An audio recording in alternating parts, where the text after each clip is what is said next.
بہرحال میرے بھائیو، تقوی کی بات چل رہی ہے کہ تقوی جو ہے وہ دل میں تقوی کا نور اتر جائے، اور جب دل میں تقوی کا نور اتر جاتا ہے، دل میں تقوی کا نور اتر جاتا ہے تو پھر گاڑی جو ہے وہ خود بخود چلتی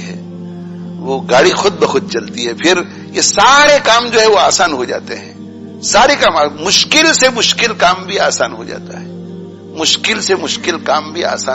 ہے، تو اصل جو بنیادی چیز ہے وہ تقوی ہے کہ دل میں تقوی کا نور اتر جائے. اور اللہ تعالی شانہ ارشاد فرماتے ہیں کہ یا ایھا الذین آمنوا کتب علیکم الصیام کما کتب علی الذین من قبلکم لعلکم تتقون. اے ایمان والو، تم پر روزے فرض کیے گئے جیسا کہ تم سے پہلے لوگوں پر روزے فرض کیے گئے تھے، لعلکم تتقون، تاکہ تم متقی بن جاؤ، تاکہ تمہارے اندر تقوی آ جائے. اب میرے بھائیو، کتنے رمضان گزر گئے ہماری زندگیوں میں، رمضان پہ رمضان گزرتے چلے جا رہے ہیں، مگر ہمارے دل میں ابھی تک تقوی کا نور نہیں آیا. اب اگر ہمارے دلوں کے اندر تقوی کا نور نہیں آتا رمضان المبارک کے مہینے میں، اس کا مطلب یہ ہے کہ رمضان کو جیسے گزارنا چاہیے ویسے ہم نہیں گزار رہے. تو رمضان کو کیسے گزارنا چاہیے؟ نمبر 1، پورے رمضان میں ایک بھی گناہ نہیں ہونا چاہیے، یہ عزم کر لو آج سے کہ پورے رمضان میں ایک بھی گناہ نہیں ہونا چاہیے. نمبر 2، پورے رمضان میں ایک بھی لمحہ ضائع نہیں ہونا چاہیے. لا یعنی ایسا کوئی کام نہ ہو جس کا نہ دنیا میں فائدہ نہ آخرت میں فائدہ. بھئی سو گئے تو سونے کی وجہ سے دنیا میں فائدہ ہے، دنیاوی فائدہ ہے کہ بدن کو راحت ملتی ہے، پھر بدن کو راحت ملتی ہے تو آپ دنیا کا کام کریں گے، بدن کو راحت ملتی ہے تو آخرت کے لیے بھی کام کریں گے. تو سونے میں دنیا کا بھی فائدہ ہے، آخرت کا بھی فائدہ ہے. آپ کھانا کھا رہے ہیں، اس میں دنیا کا بھی فائدہ ہے، آخرت کا بھی فائدہ ہے کہ جسم ٹھیک ٹھاک رہتا ہے. آپ بیان میں بیٹھے ہوئے ہیں تو آخرت کا فائدہ ہے، آپ نماز پڑھ رہے ہیں تو آخرت کا فائدہ ہے، آپ نوکری کے لیے چلے گئے تو دنیا کا فائدہ ہے، اور پھر حلال روزی کما رہے ہیں تو آخرت کا بھی فائدہ ہے.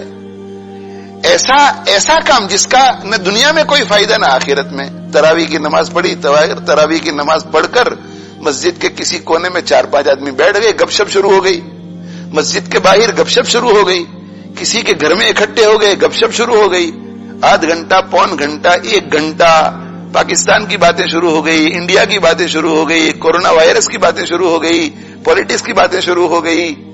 اب یہ جو باتیں ہو رہی ہیں یہ گناہ بھی نہیں ہے مگر اس کا کوئی فائدہ بھی نہیں ہے. یہ ہے لا یعنی.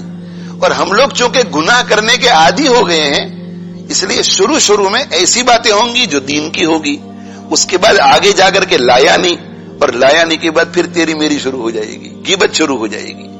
اس لیے ہمیں رمضان المبارک کو ایسا بنانے کے لیے کہ جس کے نتیجے میں ہمارے دل میں تقوی کا نور اترے، 2 کام کرنے ہیں. نمبر 1، گناہ کا بالکل کام نہیں کرنا ہے، نہ گناہ کبیرہ نہ گناہ صغیرہ،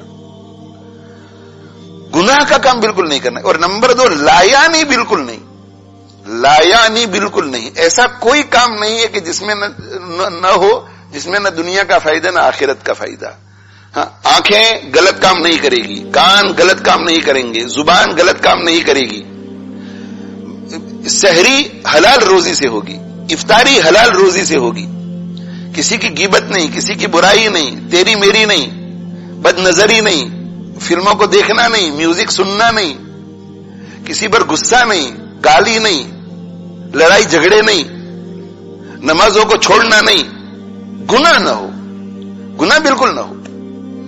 اور نمبر 2، لا یعنی نہیں، یعنی وہ کام جو کہ جائز ہیں مگر ان کا دنیا یا آخرت میں کوئی فائدہ نہیں. لا یعنی سے اپنے آپ کو بچانا ہے. اگر یہ 2 کام آپ نے کر لیے تو انشاءاللہ رمضان ایسا گزرے گا جس کے نتیجے میں کسی نہ کسی درجے میں آپ محسوس کریں گے کہ میرے دل میں تقوی کا نور آیا ہے. اب یہ جو دو کام کرنے ہیں، گناہوں سے بچنا ہے اور لایانی سے بچنا ہے، اس کے لیے آگے کیا کرنا ہے؟ اس کے لیے نمبر 1 برے ماحول سے بچنا ہے، نمبر 2 بری صحبت سے بچنا ہے، نمبر 3 اختلاط سے بچنا ہے، unnecessary mixing. آپ کسی آفس میں کام کر رہے ہیں، آپ کے کولیگز کے ساتھ کوئی پروجیکٹ آپ کو کرنا پڑ رہا ہے تو مکس ہونا پڑے گا۔ آپ شاپنگ کے لیے جا رہے ہیں کسی دوست کے ساتھ، ان کے پاس گاڑی ہے، آپ کے پاس گاڑی نہیں تو مکس ہونا پڑے گا۔ آپ کسی مسجد میں انتظام کر رہے ہیں افطاری کا تو والنٹیئرز کے ساتھ مکس ہونا پڑے گا۔ unnecessary mixing بالکل نہ ہو، برے ماحول سے بالکل دور، بری صحبت سے بالکل دور، اور unnecessary mixing نہ ہو، اختلاط بالکل نہ ہو۔ اور چوتھی چیز، ان 3 چیزوں کے علاوہ کوئی بھی گناہ کا سبب ہو اس سے بھی دور رہا جائے۔ سوشل میڈیا بہت سے لوگوں کے لیے گناہ کا سبب بن جاتا ہے، انٹرنیٹ بہت سے لوگوں کے لیے گناہ کا سبب بن جاتا ہے، گناہوں کے اسباب سے دور رہا جائے۔ تو نمبر 1 اپنے آپ کو بچانا ہے بری صحبت سے، نمبر 2 اپنے آپ کو بچانا ہے برے ماحول سے، نمبر 3 اپنے آپ کو بچانا ہے unnecessary mixing سے، اور فزیکل مکسنگ سے بھی، اور ٹیلی فون وغیرہ، ٹیلی فون، واٹس ایپ، ای میل، اس میں اس مکسنگ سے بھی نہیں، unnecessary چیز بالکل مت کرو۔ اور نمبر 4 گناہ کے جتنے بھی اسباب ہیں، گناہ کے جتنے بھی اسباب ہیں، آپ کو پتا ہے کہ میں فلاں دوست سے جب بھی ملتا ہوں مجھ سے گناہ کرواتا ہے، اس کی عادت غیبت کرنے کی، میں غیبت میں مبتلا ہو جاتا ہوں، وہ مجھے وہ پرانے گناہ کی طرف پھسلا بہلا کر کے بھی لے جاتا ہے، یہ گناہ کے اسباب ہیں۔ میں اگر اسمارٹ فون پہ جاتا ہوں تو میں گناہ کرتا ہوں، یہ گناہ کے اسباب ہیں۔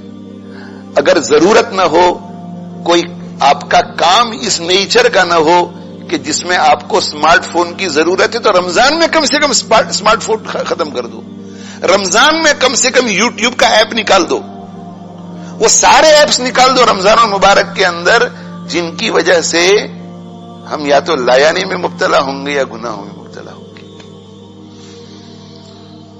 اللہ تعالی شانہ مجھے آپ کو عمل کی توفیق عطا فرماوے۔ بہت سادہ طریقہ بتلا دیا ہے رمضان کو قیمتی بنانا۔